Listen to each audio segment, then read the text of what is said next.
In this video, I'm going to show you how to open file details in Google Drive in just a few simple clicks. This is a really useful feature when you want to quickly check information about a file, like when it was uploaded, who owns it, or other details related to the selected item. If you work in Google Drive often, this is one of those small tricks that can save you time and make navigation much easier. If this video helps, make sure to hit the like button and subscribe for more quick tutorials like this.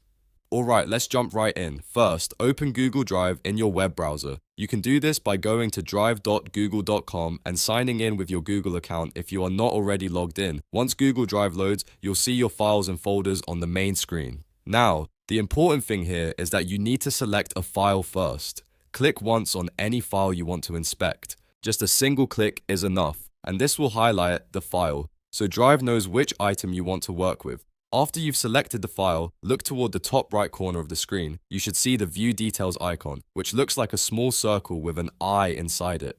This icon is what opens the File Details panel. Go ahead and click it once. As soon as you do, a Details panel will slide open on the right side of your screen. This panel gives you quick access to information about the file without having to open the file itself. Inside the Details panel, you can review useful information such as file activity, ownership, last modified details, and other metadata depending on the type of file and your access permissions. This is especially helpful when you need to confirm what kind of file it is, check recent changes, or simply gather more context before sharing it with someone else. Instead of digging through menus or opening extra windows, the Details panel keeps everything in one convenient place. If you want to close the File Details panel, just click the same View Details icon again, or click anywhere else in your Drive workspace depending on your setup. That will hide the panel and bring you back to the standard file view. So just to recap, open Google Drive, click once on a file, then click the View Details icon in the top right corner, and the File Details panel will open. It's fast, simple, and really handy once you know where to look. If this tutorial was helpful, please give it a like, and don't forget to subscribe for more Google Drive tips, step-by-step guides, and easy software tutorials. Thanks for watching, and I'll see you in the next one.